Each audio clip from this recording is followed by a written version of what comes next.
How you feel about all that, man? Well, what I feel about the documentary, they left a whole lot of key things out. If they was going to do something and they're going to say in the reckoning of Sean Combs, the reckoning, or Diddy, the reckoning and stuff like that, it should have been a lot of people that we lost because of him. You know what I'm saying? It wasn't only Big. It wasn't only Tupac. You understand? For the atmosphere that he put those. But at the end of the day,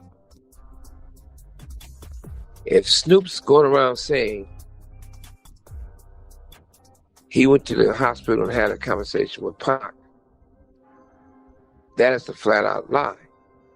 The reason why that was a flat-out lie, Pac had already passed away before Snoop left my house. Was an open secret in Hollywood. Did you know about Diddy, Pierce? No, I didn't. No. We really are just getting to the beginning of everything. People at the upper echelons of society and politics knew about this and they were okay with it. I said there's a race piece to this. And people, by virtue of being black, are asked to denounce Diddy because they're supposed to be representing blackness in the black community. It's amazing, Mark, that you always see. When Gene Deal finally spoke, he did not direct blame at anyone. Yet the silence he interrupted revealed something more unsettling than accusation, the suggestion that certain footage was never intended to be seen. Once that possibility entered the discussion, attention subtly shifted away from what was presented and toward what may have been intentionally withheld. In that shift, the power of absence became louder than any claim.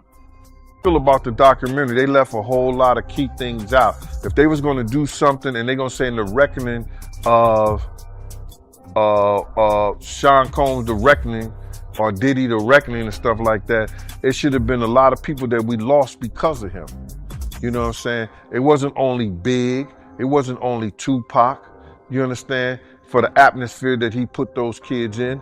You got a guy named Anthony Wolf Jones, who was from Bad Boy, from its conception as doing security and being one of the financiers of Puff having to have some money to keep Big and Craig Mack around before he got to Clyde Davis. You know what I'm saying? They wasn't able to tell that story because they didn't have no intel on that story or what went down, or they didn't do their investigations right, which he also led up to the reason why Wolf ain't here today. You understand? They didn't tell that story. They didn't tell a story about Jessica Rosenbaum, who was at the City College situation. You understand? When it was Puff, Heavy D, and Jessica. You know what I'm saying? Jessica was the reason why those kids lost their life, because she locked the door on those kids running down the steps. You understand? You could see her name in a news article, but they didn't mention nothing about her taking place, but they try to put Heavy D, God bless the dead, out there and they put Puff out there. You know what I'm saying? She should have been the main one because she is the one who locked the door on the kids. You understand? She is the one who locked the door on the kids, and all those kids lost their life. Had she not locked those doors, not one kid would have lost their life. Not one kid would have lost their life. And that's what happened. So the feelings that I have about the documentary, man, it was just old news, and they took a couple of with the footage from Puff from the days that's leading up him to get arrested, and the incidents with the people from the courts. You know, the two people from the courts. So it was nothing new. It was put together pretty good, but it was nothing new. In many modern controversies, the most consequential material is not uncovered by investigators but generated by the subject themselves. In this instance, the footage-driving debate was neither leaked by rivals nor seized by authorities. It was recorded voluntarily during a period when Sean Combs operated with confidence and control, believing the narrative would ultimately favor him. That belief shaped everything that followed. Once a camera captures intent, posture, and environment, authority quietly shifts from the individual to whoever controls the archive. The implication is uncomfortable. Power does not always unravel through exposure, but through overconfidence. When self-documentation replaces restraint, who ultimately holds the truth, the person recorded, or the system that later interprets it? for was crazy, and they wasn't spending money like that. I'm talking about you got footage, you got clothing, you got. I was doing footage. I had pictures, all the stuff that I had. You could figure out a way to pay a brother and stuff like that. And then I was telling her about some prices that I've already received, and I had the invoices to show it. And then she was calling me like I was lying. I was like, yo, who do you think you talking to? You know what I'm saying? And she was talking about, there's no way nobody paid. Nobody what? I say, first of all you people come with these documentaries and stuff, the first thing you tell me, y'all tell these people out here that y'all don't pay, and y'all pay.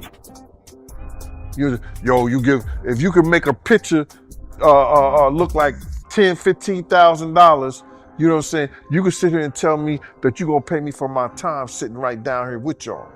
You understand? So then, one thing led to another, and I was like, all right, well then, F you, I spoke to 50, and then she said 50, and this is exact words that came out her mouth. 50 does not determine what goes in and goes out of this documentary. And he definitely don't pay. He determine what somebody get paid. It's not his documentary like that. I was like, oh, so if it's not his documentary and I spoke to him like that, I don't need to be doing nothing with you, because I'm doing this on the strength of him. But you gonna pay me if I do it. So it went back and forth, you know what I'm saying, for a little bit, and then they had Kirk Burrows giving me calls and everything like that. What are you calling me for? You know what I'm saying? I'm not.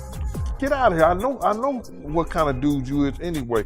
Me and you cool and everything, Kirk, but don't call me about no business with this stuff like that. And then what I found out is that he was making a deal, cutting a deal for himself as well as Tim. You understand? And I was trying to get a deal for all three of us. You understand? So that's how them industry cats go. That's what they do. You know what I'm saying? So I'm looking at it like this. So then he called me back again, and I told him, like, listen, man, don't you ever call my phone again, Kirk. You know what I'm saying? Because we had got into it about somebody calling him. He told me Groovy Lou called him and wanted to know why Gene's still doing this, the Puff and everything like that. And I mentioned it on the Gene Deal show. You understand? I said something. He called me back like I was lying. When Gene Deal spoke, he did not level accusations. Instead, he introduced implications, and those implications moved faster than verified facts. As a former bodyguard positioned close to moments others can only speculate about, his suggestion that not all material reached the final cut was enough to unsettle public perception. The industry understands this mechanism well. Silence can shield, but selective silence can also implicate. The ethical tension is subtle yet powerful. When someone once adjacent to authority hints at unseen material, attention shifts from evidence to imagination. In a media environment driven by reaction, how much weight should suggestion carry without verifiable record? But at the end of the day, if Snoop's going around saying he went to the hospital and had a conversation with Pac, that is a flat-out lie.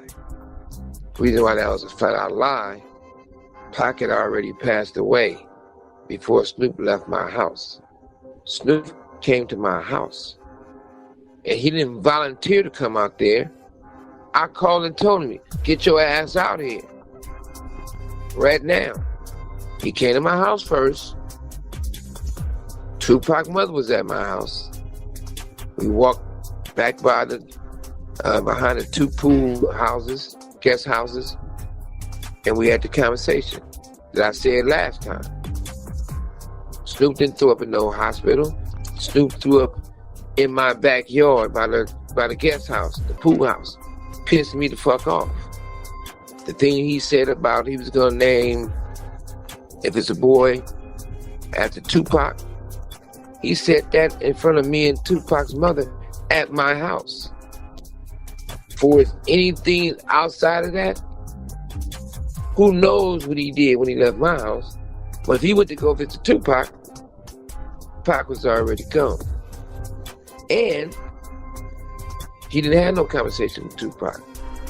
And if he would have had I don't believe he went there. Because every person went to go visit Pac is pictures. is footage. No matter who went. I had never seen any pictures of footage. But what I would say 1,000%, he did not talk to Pac. He didn't have a conversation with Pac. He had already passed away. Snoop Dogg did not enter this narrative through documents, testimony, or allegation. He entered through history. Decades in the industry placed him at the crossroads of multiple eras, alliances, and rivalries, making proximity unavoidable and neutrality difficult to interpret. During periods of institutional reckoning, familiarity is often confused with involvement, and longevity becomes circumstantial proof in the court of public opinion. The implication here is cultural, not legal. As accountability movements expand, do they sharpen responsibility, or blur it by drawing in figures whose only transgression is presence?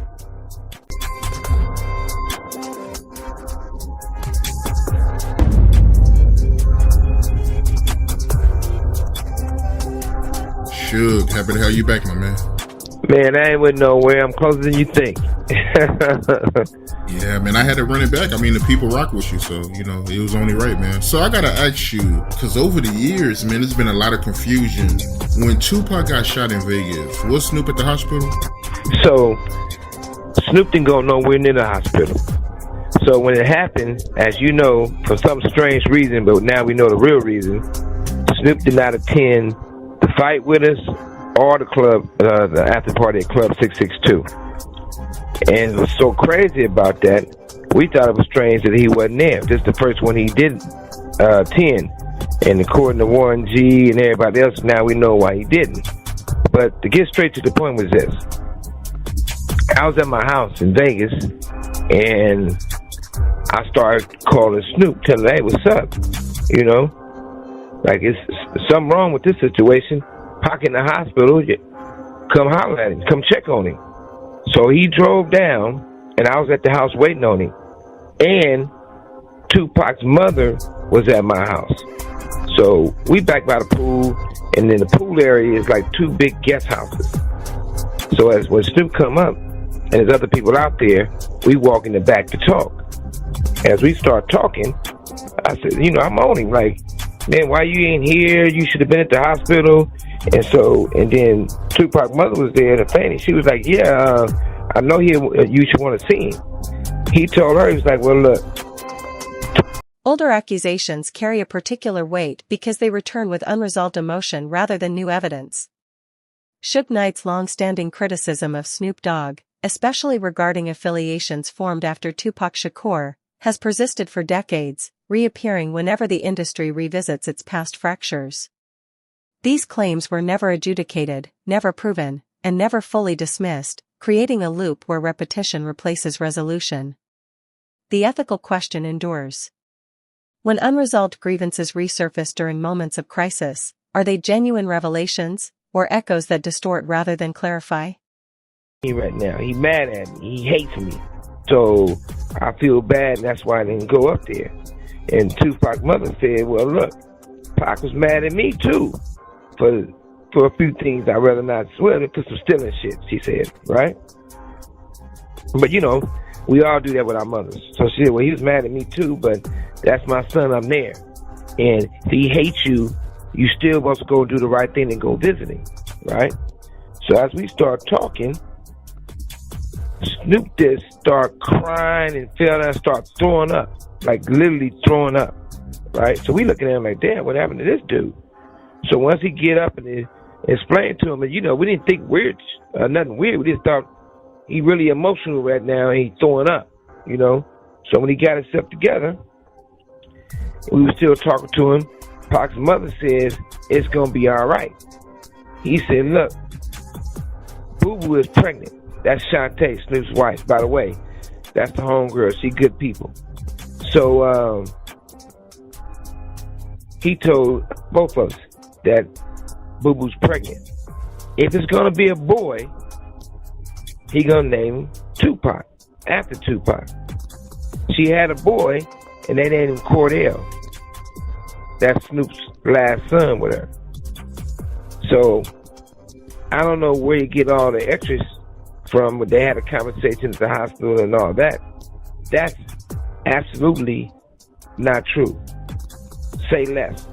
If you Digital narratives do not depend on verification to gain authority, they depend on momentum.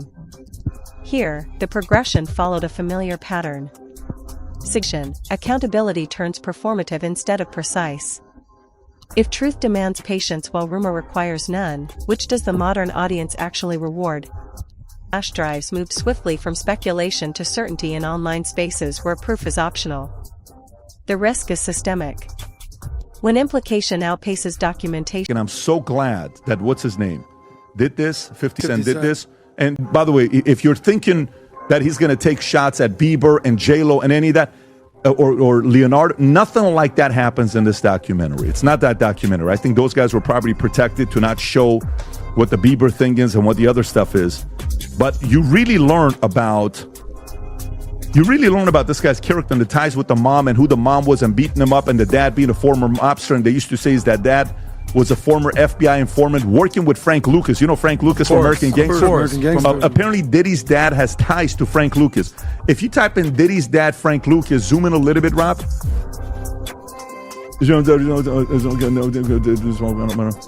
Was an associate right there. Diddy's father, Melvin Earl Combs. Melvin was an associate of drug lord Frank Lucas. You know who Frank Lucas is? $275 million. He was doing heroin, and flying everything back and forth to Vietnam. But allegedly, Diddy's dad was an FBI informant, is who he was. Wow. Okay, allegedly, Diddy's dad was an FBI informant. So, some people are saying maybe Diddy was protected all this time because maybe he was also an FBI informant. The guy said, every room you went into, he recorded everything. Every room you went into, he recorded everything. So listen, all in all, it's a great documentary to watch. If you're following, the only reason I follow the story is because I only one reason I watch a documentary is because I wanted to see what the ties were with Tupac. And there's a whole section that has to do with Tupac. A whole section tied to Tupac. Anyways, where does this go from here? Because 50 had this footage. Somehow we got this footage. Yeah. What was Diddy charged with? Meaning, what was he found guilty of? He's going to do 4 years and he's going to be free, which is... So by the time there's another election, Diddy's going to be free? And by the way, there's a whole section where they interviewed the jurors. Okay. The jurors sided with Diddy. What do you mean? You have to see what they're saying in the documentary. They sided with Diddy. In what capacity? Because they felt bad for him. They're just trying to take advantage of him. They're trying to take money from a rich guy, and that's all this is. It is a conspiracy. He wouldn't do such a thing. The jurors were siding with Diddy, which it's a spectacle. By the way, the guy's going to get out and he's going to put a... The documentary is often described as explosive, yet its defining characteristic is restraint. Its focus remains anchored in documented patterns, verified testimony, and institutional behavior directly connected to Sean Combs. It introduces no footage implicating Snoop Dogg, nor does it suggest legal exposure beyond what records substantiate. That absence is deliberate. It reflects editorial boundaries guided by verification rather than speculation. In an era where omission is often mistaken for protection, how frequently do we confuse responsible exclusion with concealed guilt? Beginning of everything. There are a lot of people who have been named that have not been brought to heel, people that were above him, music executives. And none of this is shocking, really. I think, yesterday a report came out that showed that faith in the mainstream media is at an all-time low, right? I think something like 65% of Americans no longer trust the mainstream media. The Diddy case is a perfect example as to why that is. You have people that spent so much time defending this man. This man was allowed to be with every presidential candidate. He was allowed to throw parties. He was hailed as a hero. And yet behind the scenes, everyone knew that this is what he was engaged in. This was an open secret in Hollywood. In fact, when Kanye last year said that he was a Fed and started speaking about some of these allegations, he was simply dismissed as crazy. People at the upper echelons of society and politics knew about this and they were okay with it. Fundamentally because he was acting a part, I very much believe what Kanye alleged, that he was acting a part like Jeffrey Epstein, in which he was collecting receiving blackmail over various people that were in Hollywood. And so, like I said, we're at the beginning. We're scratching the surface of this scandal. There are some more big names that are going to have to answer for it. And I think also the silence of certain individuals like LeBron James is quite. Claims of panic typically rely on indicators such as disappearance, silence, withdrawal, or retreat. None of those signs appear here. Snoop Dogg remained publicly visible, continued his professional activity, and even expressed alignment with figures involved in the documentary itself. This behavior complicates the online narrative of fear, suggesting not avoidance, but disengagement from rumor. The implication is instructive. Silence can be strategic, but so can refusal. In a climate that demands immediate reaction, is choosing not to respond an act of evasion, or a decision that certain narratives do not deserve amplification? What I'm saying and talking about things that I know and things that I've heard. And if you want to ostracize me, criticize me, and come at me because I'm saying what I know or saying what I heard, it is what it is. I don't know. That's not the issue here. What I'm trying to find out is I'm an LA kid, okay? So I grew up, Tupac was my guy, but I also like Biggie. Right. You know, I really like I really like listening to Biggie's music, but I'm a Tupac guy. I have a painting in my house, 15-foot painting at commission. There's 8 people on that painting. One of them is Tupac. It's Tupac, MLK, JFK, Abraham Lincoln, the Shah of Iran, Senna, Milton Friedman, and myself in the painting. That's the painting right there. You'll see right there. Tupac's in the back, and I'm speaking to him. I'm whispering to him, and we're laughing. We're enjoying each other's company. I've always been curious to know what happened and who took him out. And I've always had a feeling that the motive, when you think about where the motive would be to get rid of somebody, Diddy's always been on that list of being a motive. But let me go Don't you think it's higher than that, brother? Of what? Than Diddy? Meaning somebody higher than Diddy took out Tupac? Don't you think it would be higher than somebody like Diddy? You know what I'm saying?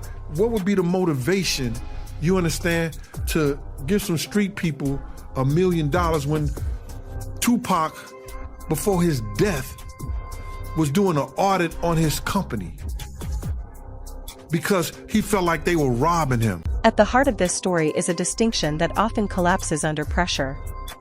Evidence establishes accountability, proximity merely invites suspicion. Sean Combs' legal consequences emerged from investigations, testimony, and documented findings. Snoop Dogg, by contrast, remains defined by absence, no charges, no filings, no confirmed material connecting him to wrongdoing. This contrast exposes a broader cultural risk. When association begins to function as accusation, accountability loses its precision. As institutions confront long-delayed scrutiny, will justice be guided by record, or will proximity continue to assign guilt before facts are allowed to speak?